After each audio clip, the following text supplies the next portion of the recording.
Ja pots pujar, Sílvia? Si vols anar molt tècnic, sisplau.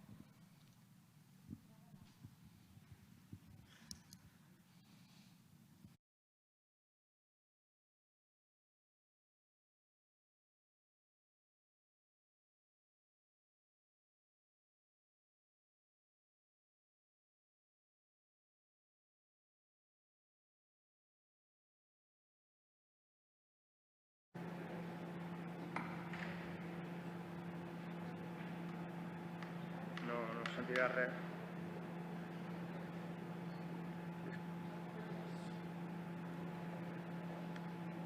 Me falta només que m'apugi una mica, que sí.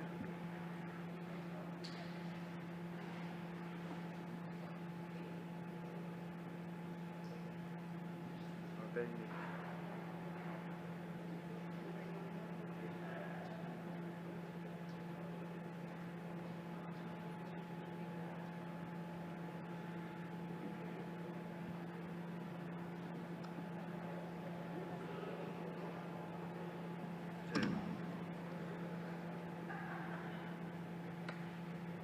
Perfecte.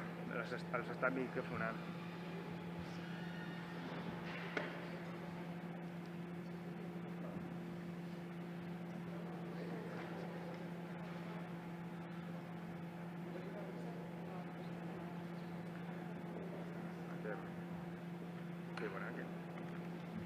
Molt bé, doncs donem la benvinguda a la Sílvia Martínez, que és, com veieu el títol, és CEO de l'Excrea, i com veieu el títol, suggerent de trampes legals d'evitar la teva estarà. Fa una mica de por, Fa una mica de por. Fa una mica de por.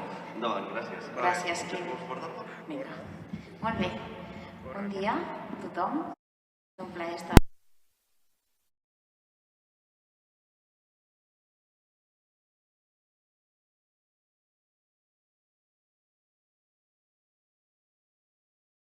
No sigui a la platja o passejant pel passeig és una mica, la veritat, molt agradable. Bueno, com deia el Quim, soc emprenedora també, managing partner de l'Excrea. És un despatx d'advocats amb oficina a Barcelona i a Donòstia, també a Andorra, que ens dediquem a assessorar a emprenedors i a inversors de capital risc. Aquest és el nostre expertís. Jo porto, ja no sé, com més de 15 anys fent això. Avui us vull parlar de trampes legals o de coses que heu de tenir en compte quan us disposeu a emprendre. Quan un ho ha fet una vegada, normalment en la segona ja no ho repeteix, perquè tots aprenem de la mateixa manera, però una mica l'objectiu d'aquesta xerrada és que tingueu en compte alguns tips que us sonin perquè, si heu de passar per algun puesto, no sapigueu com fer-ho. Són 7 per una raó, que després veureu.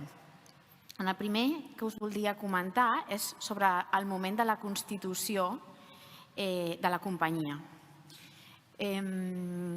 És important tenir en compte quan fem el pas. Quan fem el pas de soc autònom, constitueixo una companyia, quan ho haig de fer. Mentre no hi ha facturació, us diria que s'ha de fer bootstrapping, com li diguem a l'entorn, i no constituir res. La Mar diu, bootstrapping tot el que puguis allargar. Perquè al final, des del moment en què constitueixes, tens unes despeses generals que les has de cobrir. Alhora, s'ha de tenir en compte que hi ha determinats beneficis fiscals pels inversors que comencen a computar des del moment en què tu constitueixes. Normalment són entre 3 i 5 anys, amb la qual cosa constituïm en el moment que realment sigui convenient. La responsabilitat és molt important. Aquest és un punt que fa que la constitució d'una societat sigui molt rellevant. Mentre estem en el tràfic jurídic, mentre estem realitzant la nostra activitat com a autònom, la responsabilitat és personal nostra. Una vegada que tu constitueixes la societat, aquesta responsabilitat passa a ser de la societat i, per tant, poses una barrera, uns límits, que si fas les coses de forma deguda, la normativa parla del bon del diligent empresari, si les coses van malament i no hi ha cap tipus de mala intenció per la nostra part, la responsabilitat quedarà parada en la companyia i nosaltres com a persones físiques no tindrem qualsevol tipus de responsabilitat. Per això també és molt important el tema de la Constitució. Hi ha moltes formes jurídiques, hi ha moltes societats limitades, societats anònimes, societats civils. Aquí al final sí que haureu d'esbrinar quina és més adequada en el vostre cas, però el normal, el 90 i escaig % dels casos són societats limitades. I heu de tenir en compte que són molts de tràmits legals, molts de tràmits administratius, no només és la Constitució, hem d'anar al notari, al registre, 036, donar-nos d'alta tot plegat. Llavors, quan ho fem, fem-ho en el moment adequat, perquè són despeses, com us deia, que hem de fer front i si les hem de fer front, almenys que tinguem cura que sigui el moment adequat. Quan emprens, tens moltes idees, moltes il·lusions, molta passió, menys diners. Els diners són el que més falta, en la qual cosa tenir en compte això. El segon dels tips que us vull comentar és el dels socis, els de les persones que t'han d'acompanyar en aquest viatge de l'emprenedoria.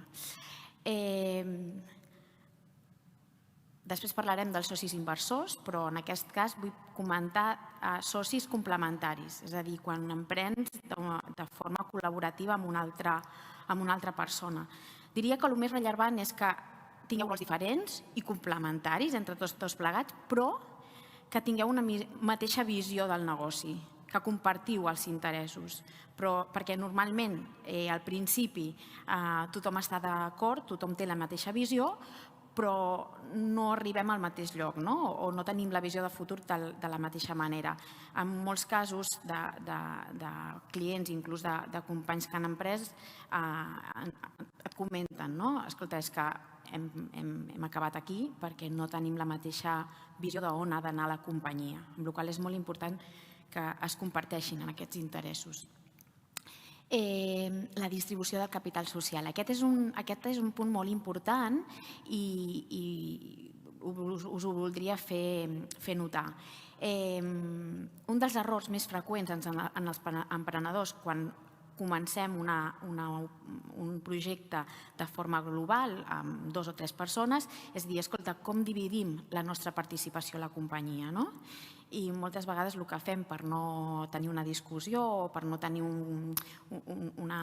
una conversa una mica complicada de portar és, escolta, tothom participa de la mateixa manera. Doncs si som 3 al 33%, si som 2 al 50%, sense tenir en compte quin és el nostre pes a la companyia, sense tenir en compte quin és el rol a la nostra companyia, sense tenir en compte què aportem avui i què s'espera que aportem després. Llavors, és molt important fer aquest exercici. Escolta, jo m'acompanyo del Manel, m'acompanyo de la Maria, però què fa la Maria i què no faig jo?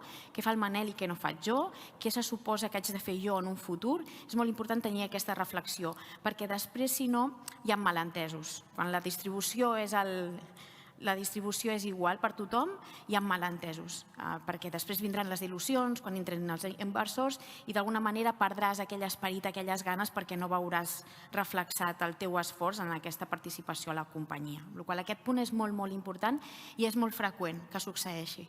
De manera que és important que en aquell moment ens asseguem, tinguem clars cadascun què farà i ho posem per escrit. Hi haurà un pacte de socis, un document, el que sigui, un tovalló, però que digui, escolta, la Maria farà això, la Sílvia farà això, i cadascú es responsabilitzarà. Perquè quan vinguin inversors professionals també ho valoraran moltíssim, que cadascú tingui molt clar què s'espera de cada un d'ells i alhora què passa si algun d'ells decideix entremig deixar el projecte.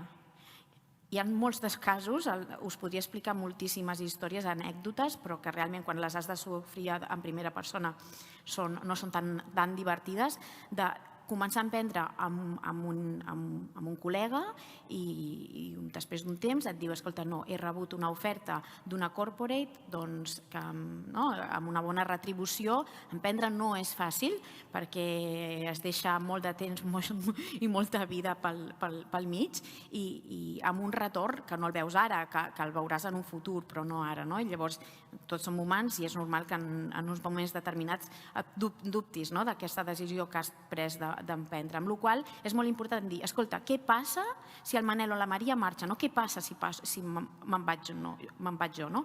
Què passa amb les meves accions? Què hem de fer? Llavors, això també s'ha de tenir molt en compte al principi i s'ha de deixar ben escrit.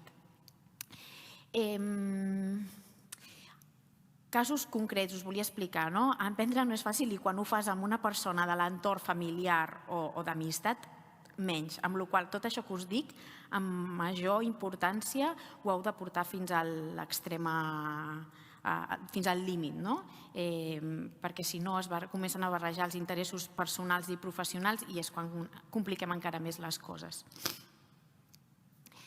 La valoració de la companyia. Aquest donaria per parlar tot el matí. Moltes vegades, quan els emprenedors comencen, ens pregunten, escolta, però quina és la meva valoració? Quan val la meva companyia? Hi ha molts mecanismes de valoració, però per una startup, és una opinió molt personal, crec que cap d'ells s'escau. Al final, la valoració és allò que pots pretendre que valgui amb unes projeccions de futur, la teva companyia. Però, malauradament, no tenim un track record, no tenim un passat on poder agafar les dades corresponents, com faríem amb una PIME, que té uns balanços d'uns anys determinats i tu pots fer uns fluxos de caixa, pots fer unes previsions futures. Estem parlant d'una startup que comença. Quina és la meva valoració? Doncs aquí podeu anar de la mà de persones que s'encarreguen d'aquestes valoracions, però jo personalment no me les crec. Per això també és molt important que nosaltres com a emprenedors no ens enganyem a nosaltres mateixos. La valoració, a més, ha de ser una valoració progressiva ascendent, perquè si en algun moment hem de baixar-la, tindrem unes repercussions, i més si tenim inversors professionals dintre de la nostra casa. Amb la qual cosa, la valoració és molt, molt important, no fer-se trampes al solitari i pensar que ha de ser de forma progressiva atenent una projecció que anirà canviant. I probablement anirà canviant molt ràpid en funció del que ens dediquem, però que ha de tenir aquesta línia continuant cap a dalt. No he dit al principi que em podeu interrompre quan vulgueu, perquè a mi em posen a parlar i parlaria tot el dia, però si voleu interactuar i algunes coses no cal que ens esperem al final, d'acord? L'altre que us volia comentar és obtenir la financiació referendada amb regles clares. La curva de desenvolupament d'una startup sempre és més o menys la mateixa. Comences amb una idea, passes el que es diu el Valle de la Muerte, fins que tens un punt d'EBITDA entre que les despeses i els ingressos s'igualen i a partir d'aquí hi ha un creixement. En cada un dels punts d'aquesta curva de desenvolupament del projecte emprenedor hi ha finançaments associats que s'adeqüen més uns que els altres. Al principi de tot, quan comencem, normalment captem l'interès dels que tenim més a prop, del pare, la mare, el germà, els amics, del que els diguem els family friends and fools. Després d'aquests comencen una sèrie de personatges, de protagonistes, que serien els business angels i després els venture capital professionals, a grosso modo. El que us vull dir és que encara que la finançació del vostre projecte vingui de la mà d'un inversor conegut, d'un inversor que pot ser un familiar, estructureu-ho clarament. No cal ser molt sofisticat, però que tingui un pacte, un contracte, que tingui un acord, que tingui unes condicions de retorn o no, una participació, que si hi ha de participar en el capital social de la vostra companyia, ho faci clarament, com s'ha de fer, amb una ampliació de capital. Deixeu les coses molt clares, perquè això us facilitarà també l'oportunitat de percebre finançament en les rondes futures. S'ha de tenir molt ben estructurada la casa, molt ben estructurat el projecte, perquè sigui també suculent, atractiu pels inversors que han de venir després. Amb la qual cosa, aquí també us faig un toc d'atenció en aquest sentit. El finançament pot venir per dues vies, bàsicament. El que és pròpiament deute, com si fos un deute bancari, però que ve d'un tercer privat, i també pot ser per equity, per ampliació de capital, directament com a soci. Heu de tenir present que són dues qüestions molt diferents. El que entra per a Equity li està donant un trosset del pastís del vostre projecte, amb la qual cosa el dia de demà decidirà també com vosaltres la direcció de la companyia, i aquí hi ha molts mecanismes legals que no en parlarem avui, salvo que algú ho vulgui tractar, de com fer per tenir-los sindicats, com fer perquè els interessos estiguin alineats, perquè és el que sempre us dic, al final hem de buscar companys del projecte amb els que compartim aquests interessos, encara que no estiguin en el dia a dia, però quina és la visió que tenim del projecte perquè els podem compartir i no hi hagin aquests desajustos entre interessos. La següent és la necessitat d'un pla de negoci. Fa uns dies que estava en una universitat donant classes en un màster a gent molt jove que està començant a emprendre, i em deien, escolta, però jo estic fent, i començaven a la brava, estic desenvolupant això. I és veritat que quan tens una idea comences i te n'oblides de tot el que més.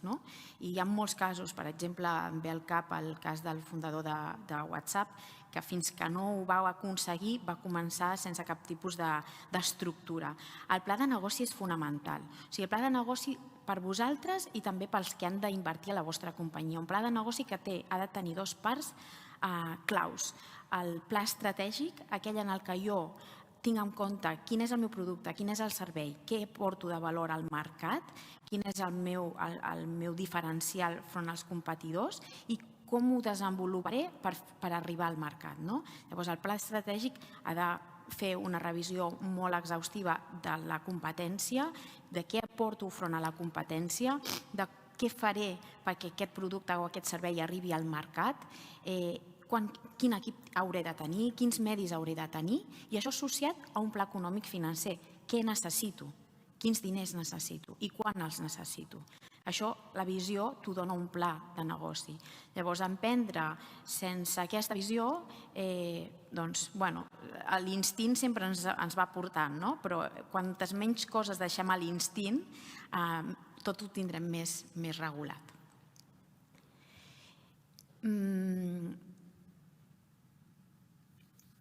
Un altre molt important, generar una marca. Normalment, quan comencem, ho fem d'una manera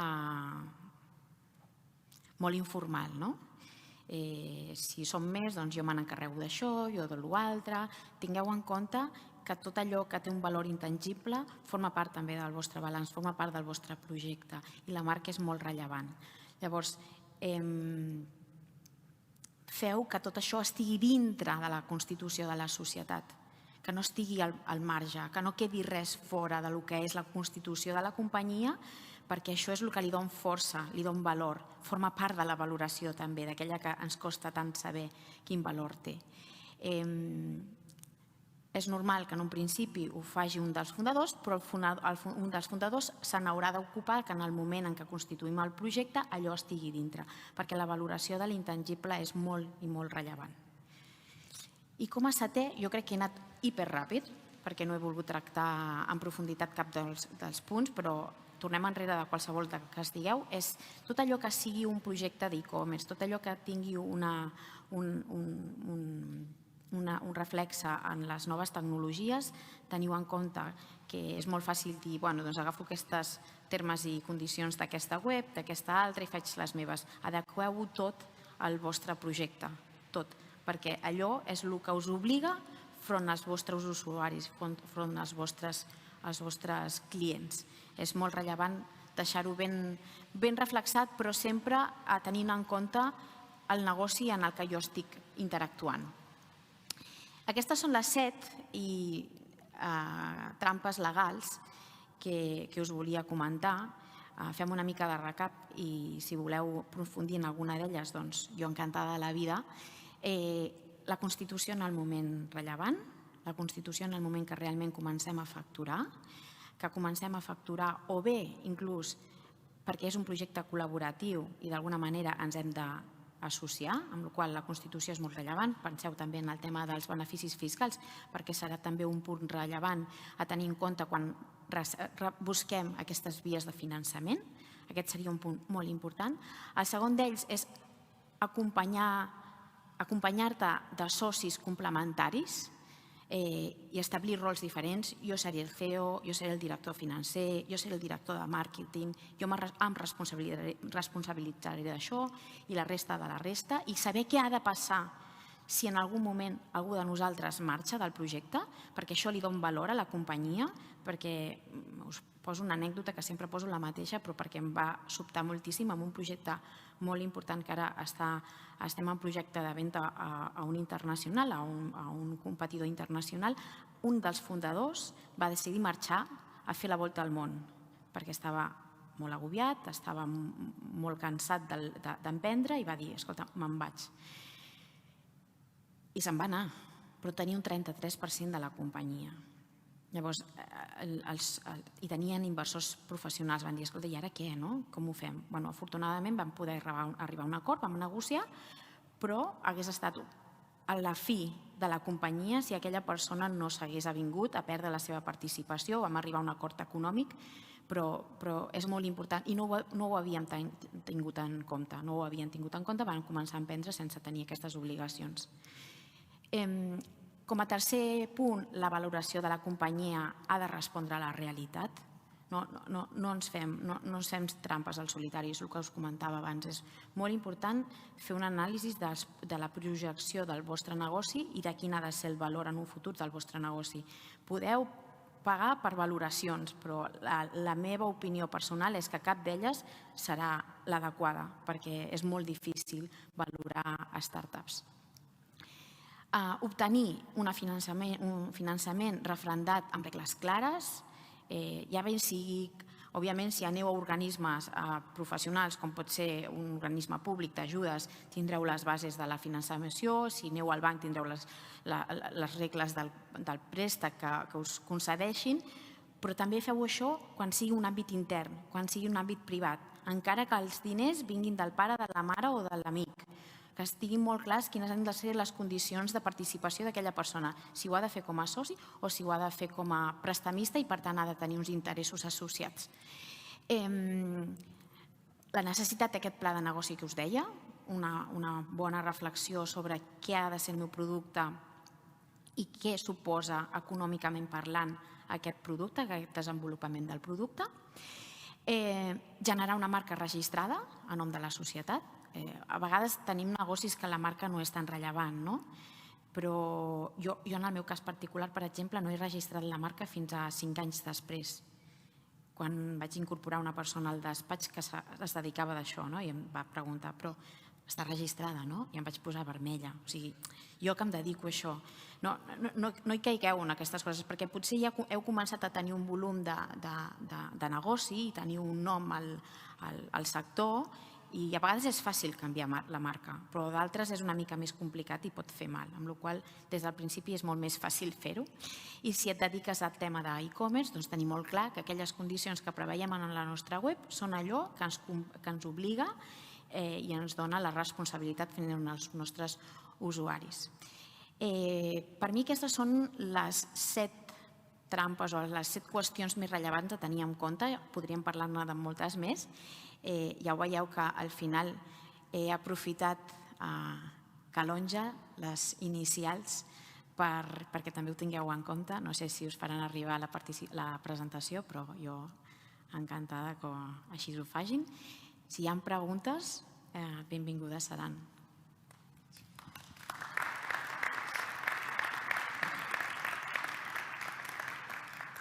Gràcies. El regidor estarà content de veure el Calonge aquí. Jo volia preguntar-te una cosa, i si s'engego la ronda de preguntes. Quan has parlat, no sé, recordo si era el segon punt, perquè no ho veig des d'aquí, sí, el de socis. Sí. Com fas que els socis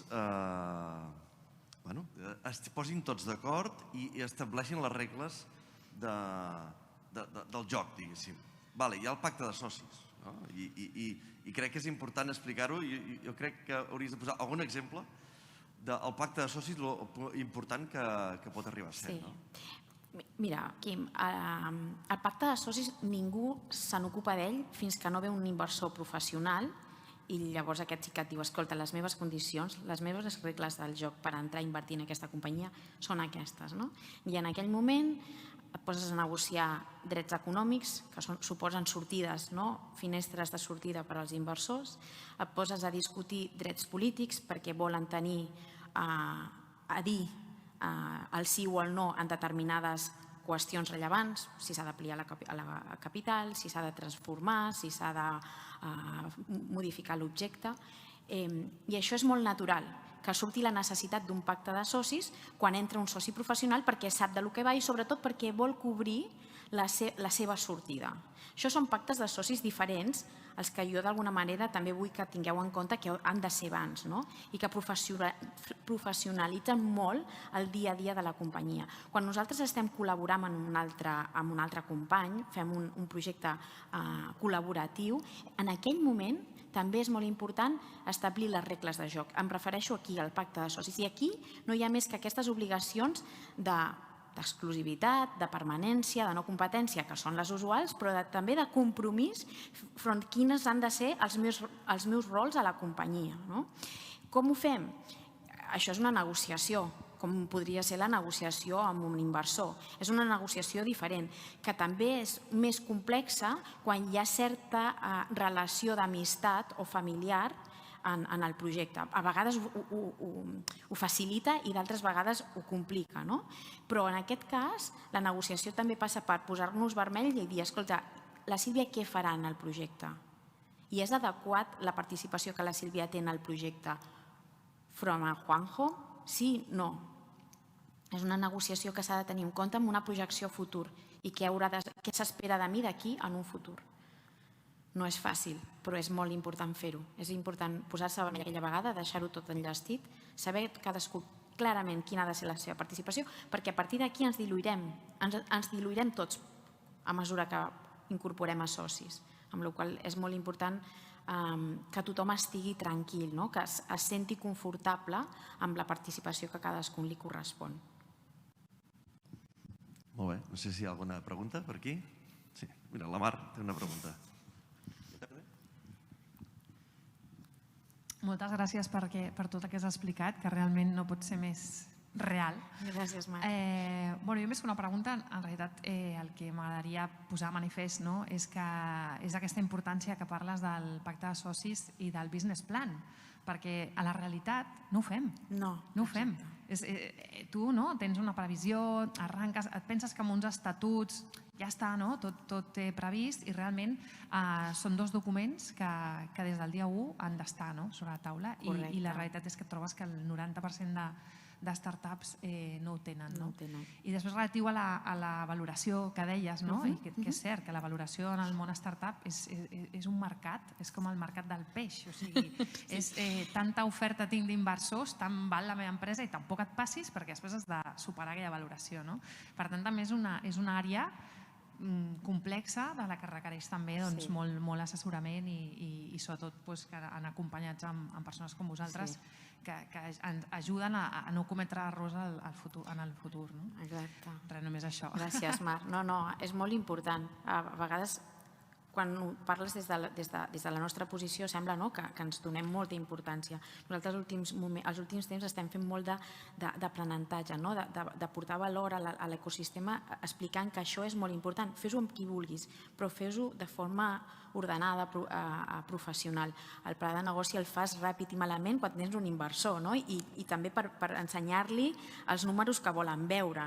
És important ser honest i realment fer aquell pla de negoci que creus que ja el pivotaràs, ja el canviaràs, perquè moltes vegades també et pregunten, escolta, i quin ha de ser el termini? Quina projecció? 3 anys és més que suficient, perquè alhora, la Mar ho sap, has de canviar tant el teu pla de negoci, la teva visió de negoci, el teu model de negoci, que el pla de negoci l'hauràs de canviar igual.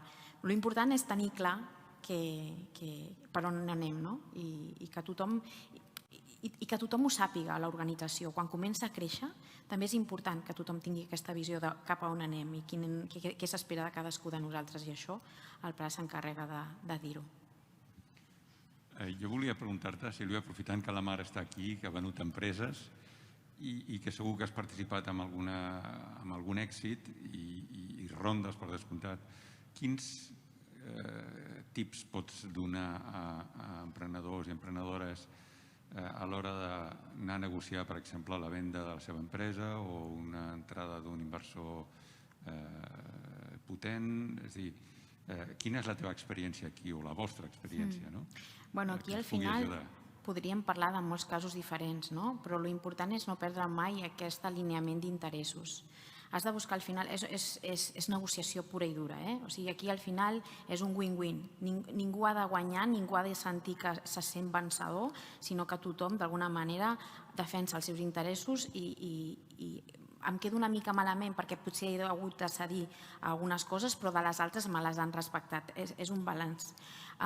Què us diria? Que el pacte de socis en aquell moment no serveix per res, perquè si ha de servir no hi haurà negociació. La Mar ho sap bé, hi ha moltes clàusules imprescindibles quan entra un inversor privat, drags along, drets d'arrossegament, drets d'acompanyament en el cas de venda de les companyies, que si els has d'executar no hi haurà negociació probablement, perquè allò al final...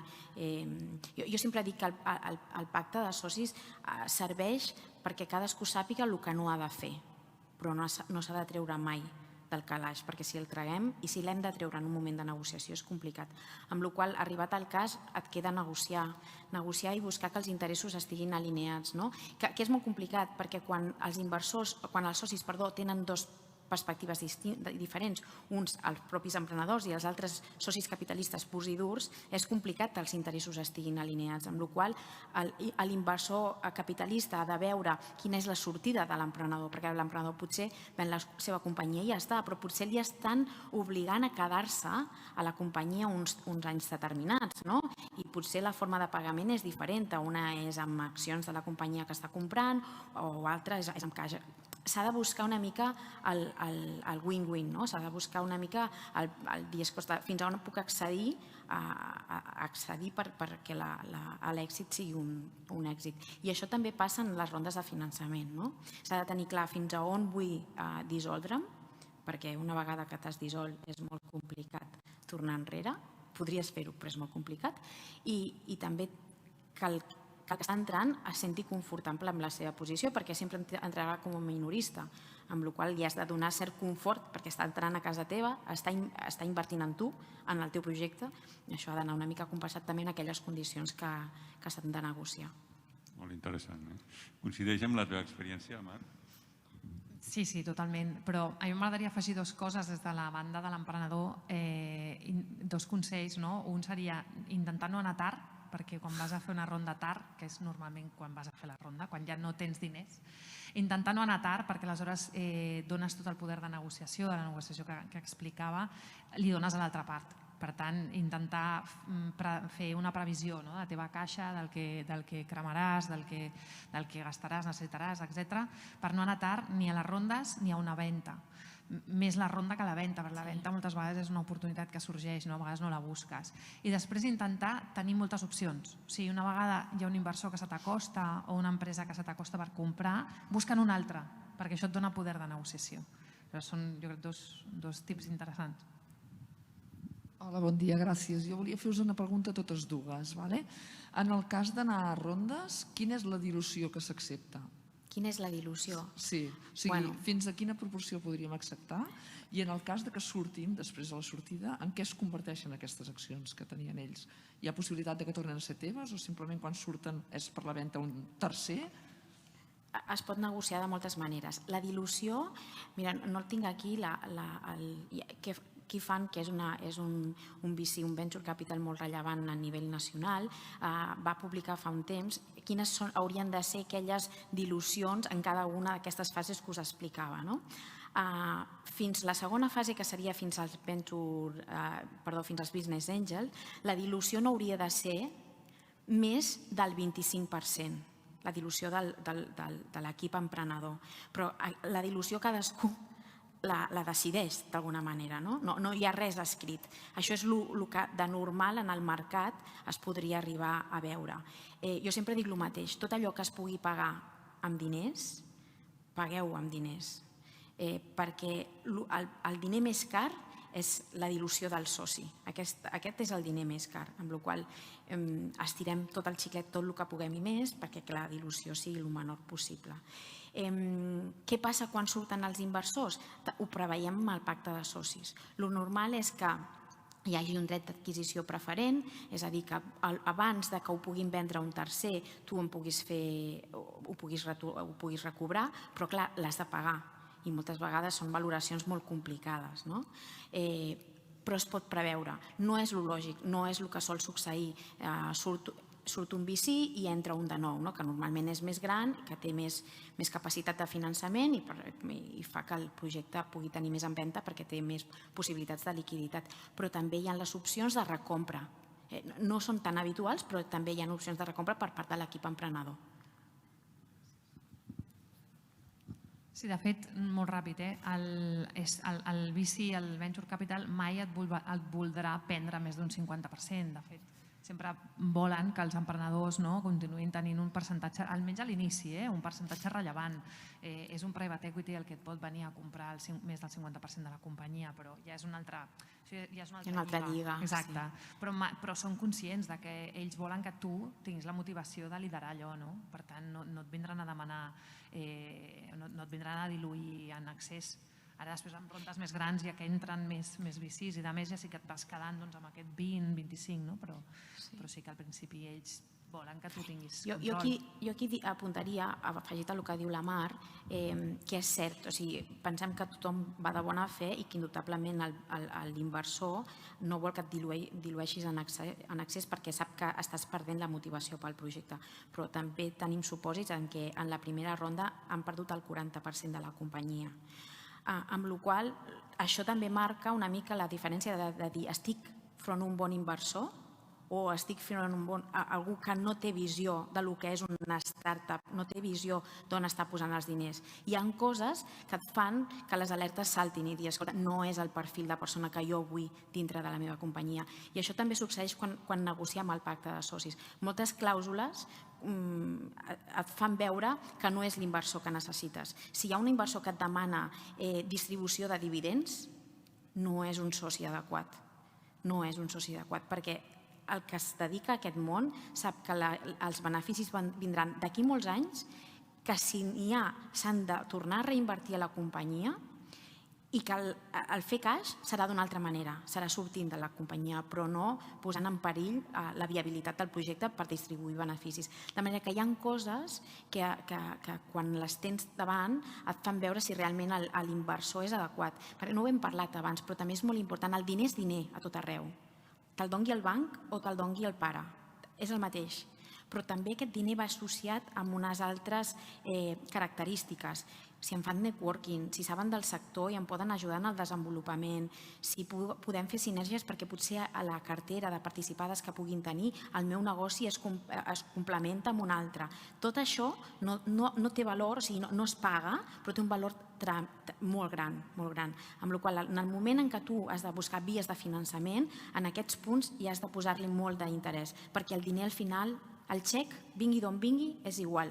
Però és molt important també, sobretot en les primeres fases, recolzar-te en persones que et poden aportar, perquè estan en el sector, perquè ja ho han viscut, tot això que no es veu, però que té molt de valor. Bon dia, Sílvia. Soc Josep Prat, advocat de Girona. Ens coneixem amb la Sílvia perquè col·laborem i fem coses junts. I a part, amb en Quim, som l'equip que formem part de Business Angels Girona.